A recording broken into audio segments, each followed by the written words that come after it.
Video seorang anak baru gede atau ABG akrobat di atas sepeda motornya menjadi viral di media sosial. Video yang berdurasi 30 detik ini menjadi viral karena aksi membahayakan yang dilakukannya hingga ia terjatuh mencium aspal. Si ABG awalnya begitu enjoy mengendarai sepeda motor metik seorang diri, lalu ia melakukan aksi membahayakan dengan berdiri di atas jok motornya.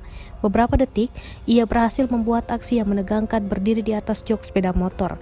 Namun ketika mau mengakhiri aksinya, si ABG tak bisa meraih stang motornya dan terjatuh cumpalitan di aspal.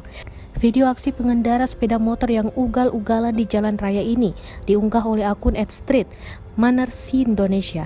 Tindakannya tentu berbahaya bagi dirinya sendiri dan orang lain.